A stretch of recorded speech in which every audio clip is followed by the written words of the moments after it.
Herkese selam millet. Geldi bahar ayları, gevşer gönül yayları derler ya, ama bize gevşemek, işi boşlamak yok. Bugün bu videoda size hepimizin korkulu rüyası motosiklet hırsızlığına karşı almamız gereken önlemleri anlatıyorum.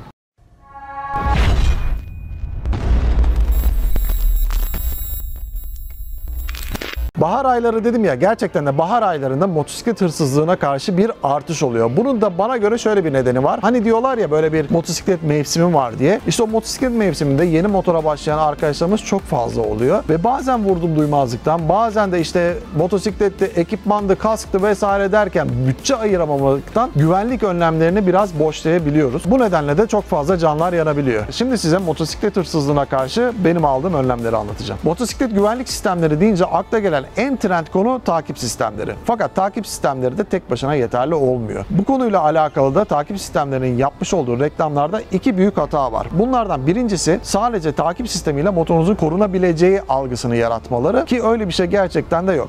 Ben bir marka takip sistemini 6 senedir kullanıyorum ve etrafımda diğer markaları kullanan da bir sürü arkadaşım var. Arkadaşlar, takip sistemlerinden telefonunuza bildirim maksimum 2 dakika içerisinde geliyor. Yani siz eğer herhangi ekstra bir güvenlik almadan sadece takip sistemine güvenip motorunuzu sokağa bırakıyorsanız 2 dakika sonra motorum benim Boğaz Köprüsü'nden geçiyor diye bir uyarı alabilirsiniz. Onun için tek başına takip sistemlerine güvenmiyorsunuz. İkinci yaptıkları reklam hatası, ki bence bu videoyu izliyorlarsa bu fikri kullansınlar onlar. Yani bedavaya veriyorum bu fikri onlara. Arkadaşlar, takip sistemleri online birer alarm. Yani en güzel, en veli nimet sistemi bu. Nerede olursanız olun, motorunuza eğer biri kurcaladığında, bir şey olduğunda cep telefonunuza bildirim geliyor. Yani biz bir otobüs işletmiyoruz, bir dolmuş işletmiyoruz ya da bir tekne takip etmiyoruz. Taksi sahibi değiliz. Motorumuz nereye gitmiş, ne yapmış, ne etmiş takip etmek bana çok mantıklı gelmiyor. Ama motorumu biri kurcaladığı zaman ben gecenin bir yarısı bana telefonuma bildirim düşüyorsa, İşte o gerçekten veli nimet bir durum.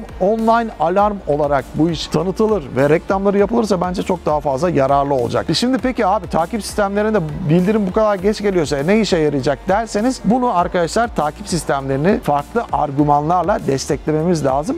Onu anlatacağım. Şimdi yanlış anlaşılma olmasın. Takip sistemi mutlaka taktırın. Hangi marka kafanıza yatıyorsa gidin onu mutlaka motorunuza taktırın. Ama dedim ya, işte bunu bazı argümanlarla desteklememiz lazım diye. İşte onlar zincir ve disk kilidi. Hatta mümkünse 2 tane zincir, 2 tane de disk kilidi. Bunun da esprisi şu arkadaşlar. Ben takip sisteminin yanında, yani benim deyimimle online alarmın yanına zincir ve disk kilidi takarsam ve bir hırsız geldiğinde o zinciri kesmeye, disk kilidini sökmeye çalışırsa, işte orada yaratacağı titreşimden 1 dakika, 2 dakika uğraşacak sonuç itibariyle bunu çözmek için. İşte o 1 dakika, 2 dakikayı observe etmesi, benim telefonuma gelen mesajlar belki de benim hırsızı iş başında ensesinden tutup böyle yakalamama yarayacak. Şimdi zinciri aldık, kilidi aldık. Peki bunları nasıl kullanacağız? Bunları kullanmanın da bir yöntemi var arkadaşlar. Zinciri bir kere kesinlikle lastiğin içerisinden geçirip yerde bırakmıyoruz. Motoru mümkünse bir direğe bağlıyoruz ve zinciri de yerden yüksek bir şekilde konumlandırıyoruz ki hırsız geldiğinde o zinciri kesme makasıyla yerden destek alacaktır. Makası dayayacak bir yer bulamasın ve böyle onu kesmekte uğraşsın, zaman kaybetsin,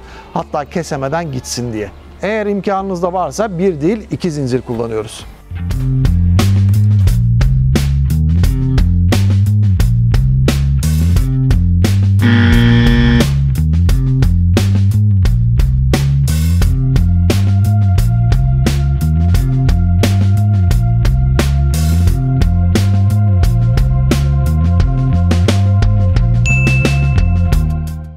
Disk kilidi. Disk kilidini de mutlaka arkadaşlar hatırlatıcıyla beraber kullanıyoruz. Benim başıma geldi, sizin başınıza gelmesin. Ben bir gün disk kilidini taktığımı unuttum. Motora binip gaza verdim ve sanki motora çelme takmışlar gibi motor birdenbire durdu ve beni üzerinden attı. Ama disk kilidinde ne kadar kaliteli ve sağlam olduğunu anlamış oldum bu vesileyle. Şimdi buraya kadar neyi nasıl kullanacağınızı anlattım. Şimdi de ben hangi markaları kullanıyorum ondan bahsedeyim. Ben zincir olarak Abus'un Granit serisini kullanıyorum. Yaptığım araştırmalar, YouTube'da izlediğim videolarla da gerçekten de Abus'un en kaliteli, en sağlam zinciri olarak geçiyor. Siz de YouTube'da eğer zincir almayı düşünüyorsanız Abus Granit serisini bir araştırmanızı öneririm. Sadece Abus'la yetinmedim. 2 tane de Abus almadım. 2 tane Abus alacak kadar bütçem de yoktu.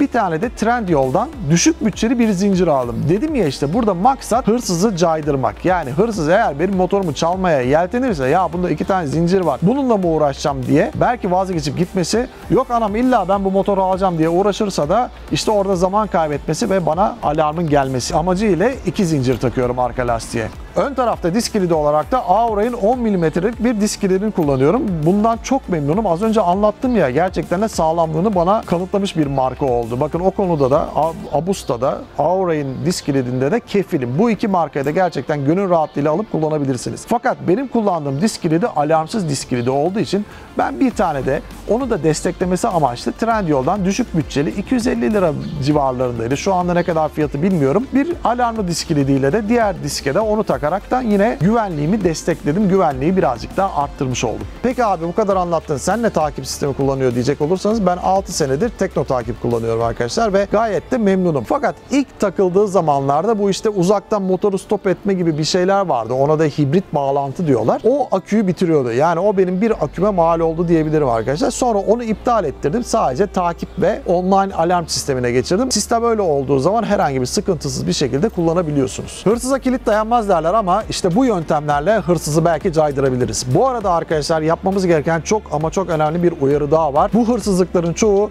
kısa duraklamalarda oluyor. Yani çoğu arkadaşımız ya ben şuradan bir ekmek alayım, dur şuraya gireyim bir arkadaşıma selam vereyim, işte şuradan bir şey alayım bilmem ne derken bu kısa duraklamalarda disk kilidini takmayı unutabiliyorlar. İşte orada işte arkanızı 2 dakika dönmenizde bazen bir dönüyorsun bakıyorsun motorun çoktan gitmiş oluyor. Mutlaka ve mutlaka siz olun. Motorunuzdan 1 dakika bile inseniz, evet zincirleri yanımızda taşıyamayız. Kaç kiloluk zinciri yanımızda taşıyacak halimiz yok ama disk kilitlerini taşıyabiliriz. Mutlaka disk kilidinizi takın. Ondan sonra gidin gönül rahatlığıyla işinizi yapın, gelin.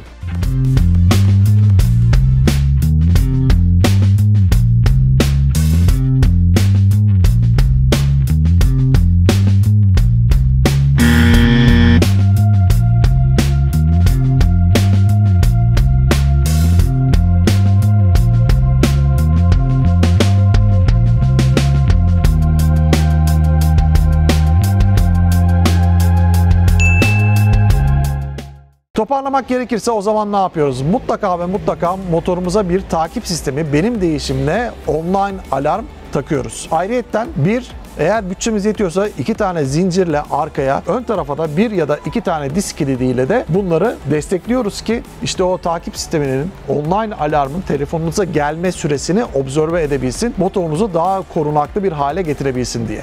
Bugün bu videoda size motosiklet hırsızlığına karşı alınabilecek önlemleri anlattım. Hatta kendi aldığım önlemleri örnekleyerek gösterdim. Bu ve bunun gibi videoların devamının gelmesi için lütfen kanala abone olmayı, videoları beğenmeyi ve paylaşmayı unutmayın. Kendinize çok iyi bakın. Bir sonraki videoda görüşmek üzere. Hadi eyvallah.